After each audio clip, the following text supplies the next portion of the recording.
Good evening, Fraud Book. How is everybody doing tonight? I was thinking about something that really irritates me, and I was a little bit concerned about those being trained by all these super great semi paramilitary tactical security forces dudes who are usually ex police officers and ex military, perhaps ex special forces, using the handgun.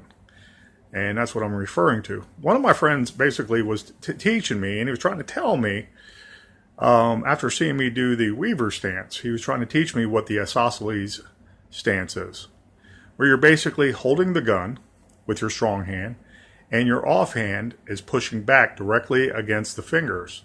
So you have push and pull back and forth. And we were shooting one time, and I was looking at him, and I was like, oh, okay, that's how you do it. That's pretty interesting. And he was too rigid. His legs were too brittle, as in, like, they weren't bent enough. And he shot pretty good, and he had a straight, they call it the isosceles hold or position, holding a gun, because when you extend your hands all the way out, you have an isosceles triangle between your shoulders and going out to the point where that handgun is. I'm like, okay, that's pretty cool. And I'm looking at him shoot, and then he stops and he brings his gun down, right in front of his chest, and he's looking back and forth. And I said, what on earth are you doing? And he said, well, they trained us when I got my CCW that I need to look everywhere. I need to look left to right to make sure the threat's down. And I didn't argue with him, but what I said was, are you looking every single time? Are you paying attention to guys behind you? Are you going to turn around and point the gun at them too? Just because they walked up on you?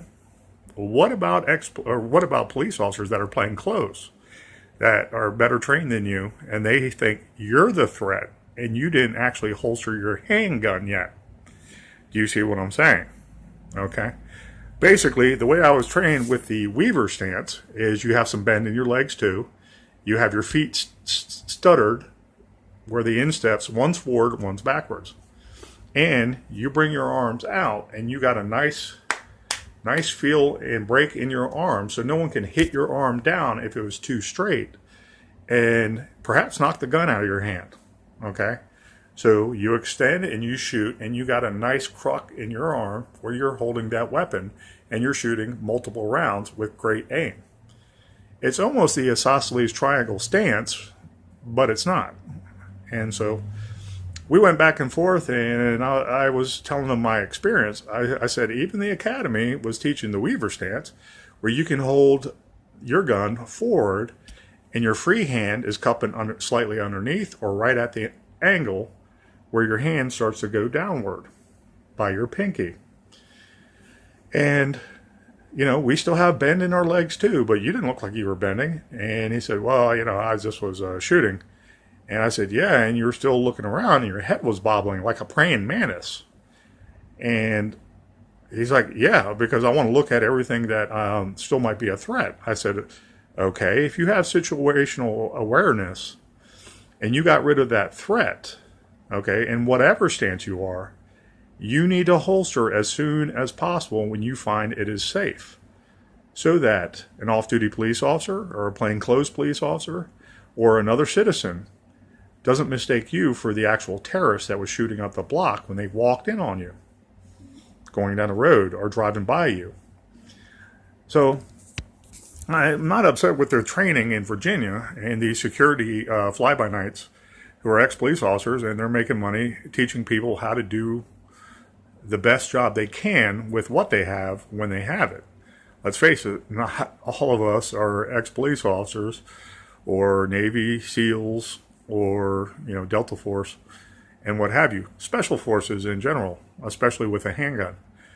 But you have to always pay attention to your surroundings wherever you're going, whether you're carrying a weapon or not, so you don't become a target. If you see a threat ahead at about 50 yards and you think there are loud gunshots going off, don't keep on walking towards it. Turn around and run to the next bit of cover, and then get out of dodge. You see the threat has ended. Same thing with a handgun, okay? When you're walking there and you see a threat way up ahead, as soon as you pull out that handgun, you could be mistaken as a terrorist or a robber suspect or a criminal that happens to be armed and is shooting people. So you have to be very, very safe. So I went through the academy and we did the basic, I think they're B-27 or B-29 targets. You know, it was a 600 count or a 600 round or point round academy training class that we had to qualify with. And we all qualified. And when I became plainclothes, my sergeant basically called down to Quantico and said, "You guys know how to shoot? Can you teach our guys some extra stuff?" And this is the skill you need if you're thinking about actually using a weapon offensively and then defensively with any kind of opposition force. That Marine team came to our academy, and I assume they were paid for it, but they were a great bunch of guys, and they ran us ragged for a mile and a half with all our gear on, okay? Our TAC vests. And we ran back to the range behind the academy when we were finally done, and they said, "Pull out your Glock and run to that cover," you know, and they said, "Engage the target." And I basically ran directly to the cover, turned to the side, and started shooting. Some of our guys actually shot first because they were that pumped up before they actually got to the cover. And then they were egging us on, and they said, "All right, go to the next station. Go, go, go." And there was a shotgun laying there for us. And we had to rack it and shoot through a window, because sometimes police officers have to shoot through a window, whether they're outside or inside. Imagine doing this with your heart pumping over and over again, and you're just like, you know, it was great fun, and it was a learning experience I would never forget. Then they ran us to the next station behind the mailbox, and there was a Colt 1911 45 semi-automatic laying there. And they didn't train us how to use it. They just said, "Use it." Okay. And we had to duck behind the mailbox, get off a couple of rounds, and then come back behind cover. And then duck behind the mailbox, shoot a couple times, and then get behind the cover. And it was very illuminating. That gave us some insight about, you know, situational awareness and actually knowing the guns we can use and how to use that, okay, instead of just shooting at a paper target that's not moving.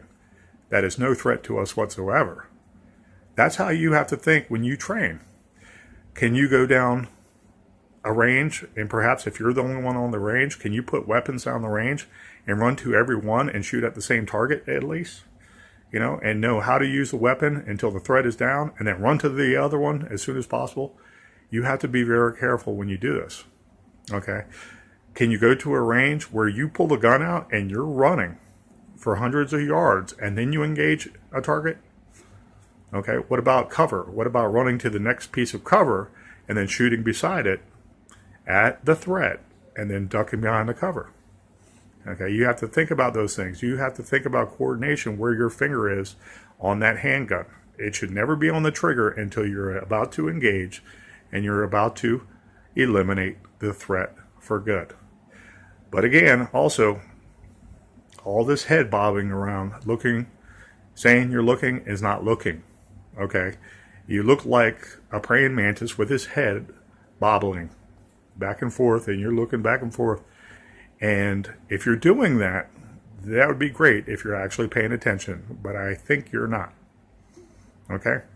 Have situational awareness everywhere you go in public, and that might save you a lot of trouble. Thank you.